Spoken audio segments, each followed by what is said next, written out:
c'est pas quelque chose qu'on tolère ou qu'on tolère pas, c'est ce que on doit vivre avec. Et c'est bon pourquoi? Liyabluwakum fima atakum. Allah subhanahu wa ta'ala, il nous dit, je vous mets à l'épreuve dans ce que je vous ai donné. Et qu'est-ce qu'il nous dit encore? Fastabiqul khayrat, c'est-à-dire faites de la compétition dans le bien, soyez dans la diversité des êtres qui apportent le bien. Quand vous voyez un homme qui est différent de vous, quand vous voyez une femme qui est différente de vous, la différence c'est un risque, mais c'est en même temps un miroir pour que vous fassiez mieux encore. C'est une compétition positive pour le bien. Quand vous voyez un bon chrétien, que le bon chrétien vous apprenne à devenir meilleur musulman. Et que quand vous êtes un bon musulman, vous aidiez le bon chrétien à devenir meilleur chrétien. Et la même chose pour le juif, et la même chose pour l'hindou, et la même chose pour le bouddhiste, et la même chose pour l'athée.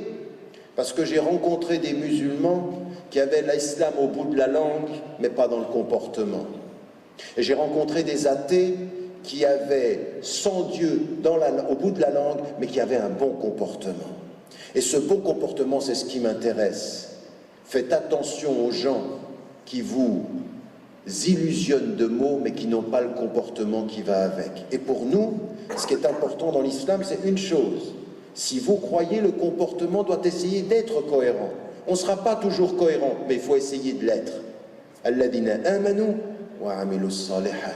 Ceux qui croient et qui font le bien. Et c'est comme ça qu'on devient témoin. Quand je rencontre un chrétien, quand je rencontre un juif, quand je rencontre un athée, quand je rencontre une femme ou un homme, qu'est-ce que je demande? Je leur demande d'être les témoins de leurs principes. Dis-moi ce que tu crois, et j'aimerais voir si tu agis à la lumière de ce que tu crois. As-tu des principes qui te permettent de vivre? Et c'est ce qu'on attend aussi des musulmanes et des musulmans, un minimum de cohérence dans leur vie. Par rapport à la justice, par rapport à la dignité. Donc notre religion, qu'est-ce qu'elle nous dit? Apprenez à vivre dans la dignité de vos principes, mais apprenez que Dieu a voulu la diversité des religions et des cultures et que vous devez vivre avec. Et que tout ceci, ça doit vous permettre d'être mieux vous-même. Pourquoi il est important de vivre dans la diversité? Pourquoi il est important de rencontrer quelqu'un qui ne vous ressemble pas? Parce que quelqu'un qui ne vous ressemble pas vous enseigne deux choses. La première, c'est une démarche spirituelle fondamentale. Dès que vous rencontrez la diversité, vous apprenez l'humilité. L'humilité, ça veut dire que vous n'avez pas toute la vérité. C'est qu'il y a des gens qui pensent autrement que vous n'avez pas le droit d'être arrogant. Mieux que ça encore, même si vous pensez que vous avez la vérité, il se peut que demain, que celui qui n'est pas pour vous dans la vérité soit meilleur que vous dans sa vérité que vous-même. Il se peut même que vous, demain, vous perdiez votre vérité et que lui gagne une vérité, qui soit même peut-être la vôtre. Vous ne savez jamais de quoi demain est fait, et raison pour laquelle vous n'avez pas à juger. Vous n'êtes pas des juges, vous êtes des témoins. Vous n'êtes pas des juges, vous êtes des témoins. Et ça, c'est une dimension qui est très importante pour nous. Toi tu dis et nous on juge. Qui dit ça? Dieu juge, pas vous. Donc vous n'êtes pas là pour juger les gens. Vous êtes là pour être des témoins et de faire du mieux que vous pouvez. Voilà ce que nous sommes. Des êtres qui essayons de faire du mieux que l'on peut. En disant La yukallifullahu nafsan illa wus'aha. Que Dieu ne demande pas à quelqu'un plus que ce qu'il peut faire. Mais ce qu'il peut faire, il doit le faire. Donc ici, quand on comprend cette religion, on comprend qu'on doit avoir une position d'humilité spirituelle. Une humilité spirituelle, ça veut dire quoi? Ça veut dire non seulement que celui qui ne me ressemble pas, il m'envoie comme message que je n'ai pas toute la vérité, mais il m'envoie une autre chose. Il m'envoie le fait que je dois apprendre à le connaître. Et ça, c'est le verset que vous connaissez. Et les musulmans sont très contents de le répéter, mais ils ne l'appliquent pas très souvent. Ya ayyuhan nas, inna khalaqnakum min dhakarin wa untha, wa ja'alnakum shu'uban wa qaba'ila lita'arafu. Ô vous les hommes, nous vous avons créé d'un homme et d'une femme, et nous vous avons constitué en nations et en tribus. Pourquoi lita'arafu? Pour que vous connaître. Alors j'ai une question. Vous, les femmes et les hommes de Suisse ou d'Allemagne, qui êtes de confession musulmane, combien de temps de votre vie vous prenez pour connaître les autres? Parce qu'il ne s'agit pas de citer le Coran, il s'agit de l'appliquer. Qu'est-ce que vous lisez du christianisme?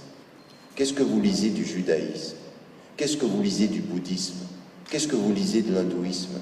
Qu'est-ce que vous savez de la philosophie? Quel temps avez-vous pris pour connaître l'autre? Quand vous êtes musulman, ce n'est pas aux autres uniquement de connaître l'islam, c'est aussi à vous de connaître vos concitoyens. Parce que si vous ne connaissez pas l'autre, comment allez-vous connaître son histoire? Alors là, on vient à la vraie question. Il ne s'agit pas de citer le Coran et dire, vous voyez, le Coran, il est grand. Oui, le Coran est grand, mais les musulmans, parfois, sont tout petits. Parce qu'ils ne l'appliquent pas. Parce qu'ils ne l'appliquent pas. Et ça, il faut vraiment l'appliquer, parce que plus vous apprenez des autres, plus vous apprenez que vous avez beaucoup à apprendre. Beaucoup à apprendre.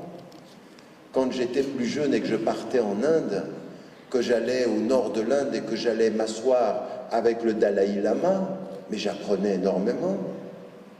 Quand à 4 heures du matin, un jour, j'étais assis avec lui et qu'il m'expliquait comment il était discipliné dans sa spiritualité, j'avais envie de revenir chez certains musulmans et dire, il faut peut-être que vous vous réveillez au Fajr. Parce qu'il enseignait la discipline spirituelle. Le bouddhisme, c'est pas du n'importe quoi, c'est de la discipline spirituelle. Il faut étudier. Et aujourd'hui, ne confondez pas, vous devez, à mon sens, avoir une position extrêmement claire sur tout État qui est un État oppresseur, quel qu'il soit, musulman ou chrétien ou juif ou athée ou séculier. Tout État qui produit de la terreur, il faut être debout. Il faut dire non. Nous sommes des êtres de dignité, nous sommes contre les dictatures et l'oppression. Mais ne confondez pas la politique de l'État d'Israël avec les Juifs et le judaïsme. Il y a dans le judaïsme une richesse spirituelle qu'il faudrait que vous étudiez.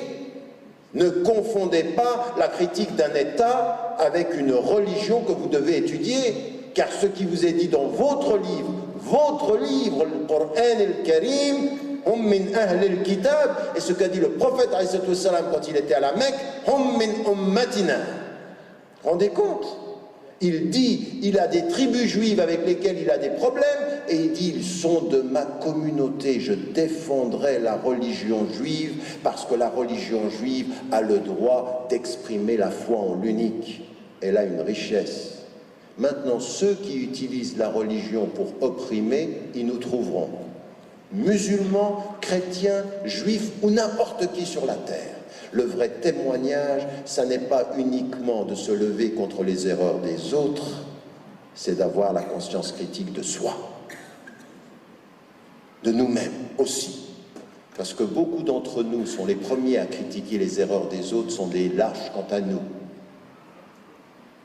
Donc ici, ce que nous avons à comprendre, c'est effectivement cette humilité, la diversité, elle doit nous apprendre cette humilité et à s'ouvrir, à écouter. Et même dans le dialogue, même vous savez, quand on lit le Coran et qu'on entend « Ud'u ila sabili rabbik », on dit ouais, « Ud'u », appelle. Mais comment Allah subhanahu wa ta'ala il dit « Bil hikmah », c'est-à-dire dans la sagesse. Tu appelles avec un comportement, c'est ton comportement de sage. La sagesse, c'est ce que tu dois porter. C'est-à-dire avec la meilleure des façons de parler, avec la bonne exhortation. Et parle-leur de la meilleure des façons. Ça, c'est la façon dont un musulman doit être. Sage dans son comportement, sensé dans le contenu de ce qu'il dit et avec les paroles appropriées. Tout est dans l'attitude de ce que l'on doit être, humble, à l'écoute, en parlant après avoir écouté. Et ça, ce sont nos principes. Donc quand on est nourri de ces principes et qu'on reconnaît cette diversité-là, et qu'ensuite, ce qui nous est dit dans notre religion, c'est que partout où vous êtes, partout sur la surface de la terre, vous devez être des personnes qui donnent du bien. Vous devez être dans maslahat al-nas. Vous devez être, vous savez, au XIVe siècle. Au XIVe siècle. C'est-à-dire, pas aujourd'hui. On a un savant qui s'appelle Nawawi. Le Cheikh Nawawi, l'imam Nawawi, analyse un hadith que vous connaissez tous. La yu'minu ahadukum hatta yuhibba li akhi ma yuhibbuhu li nafsi. Il n'a pas atteint la plénitude de la foi celui qui n'aime pas pour son frère ce qu'il aime pour lui-même. Et lui, il dit, ça a à voir avec al-ukhuwa al-insaniyya, c'est-à-dire la fraternité humaine. Vous devez vouloir pour les gens le bien que vous voulez pour vous-même. Je veux la justice pour moi, je la veux pour toi. Et l'autre hadith, l'autre version, li jarihi, c'est-à-dire pour son voisin. Mais pas son voisin seulement musulman, quelque voisin que ce soit. Le chrétien, le juif, l'athée. Il faut vouloir pour les hommes ce qu'on aimerait pour nous. On veut le bonheur, on veut leur bonheur. On veut la justice, on veut la justice pour tous. On veut le bien-être, on le veut pour tous. Partout où vous êtes, vous devez avoir la conscience que votre bien-être passe par le bien-être d'autrui. Il n'a pas atteint la plénitude de la foi celui qui dort sur ses deux oreilles alors que son voisin a faim. Ça veut dire quoi? Partout où vous êtes, vous devez avoir le souci de la pauvreté. En Suisse, là j'arrive du Maroc, il fait très froid à l'extérieur, il y a des gens aujourd'hui en Suisse qui dorment dehors, il y a des gens en Europe qui dorment dans la rue, il y a des gens qui meurent de froid. Et si vous êtes un citoyen nourri par des principes, ça doit être un scandale moral pour vous. Qu'en un pays aussi riche que la Suisse, on puisse avoir des gens qui dorment dans la rue, ou qu'on puisse avoir des gens qui meurent de faim, ou qu'on puisse avoir des gens qui n'aient pas de travail. Ça n'est pas juste. On ne s'occupe pas uniquement de soi, on est juste pour tout le monde. Il n'est pas juste qu'en période de froid, en Europe, des femmes meurent et des hommes meurent de froid ou de faim. Qu'ensuite on apprenne qu'une vieille personne de 70 ans ou de 80 ans est morte tout seul dans un appartement, dans un hôpital, il n'y avait personne, il n'y avait pas de famille. Ça n'est pas juste. Le musulman, s'il a compris sa religion, il sait qu'il doit être une préoccupation dans la fraternité humaine.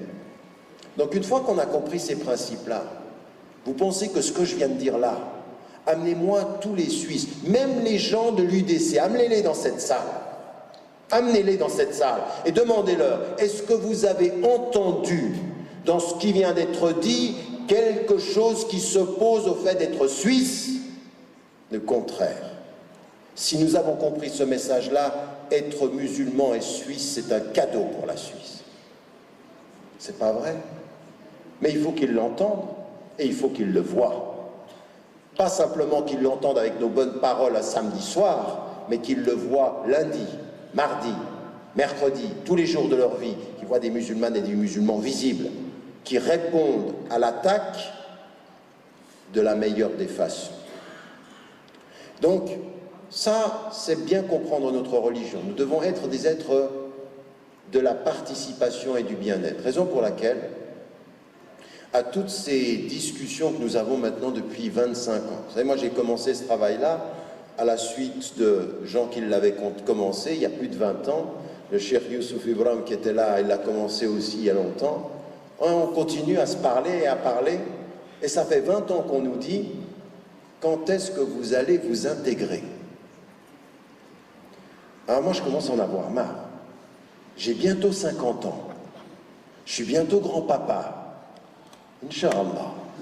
Ça s'appelle comment? Ça s'appelle la contribution. On est là pour apporter notre contribution à l'avenir. Pas simplement dans l'équipe de football. Des moins de 17 ans, on est très content parce qu'il y a un musulman d'origine tunisienne, il est très bon. Alors on dit, lui, il est vraiment suisse. Lui. Nous, pas encore.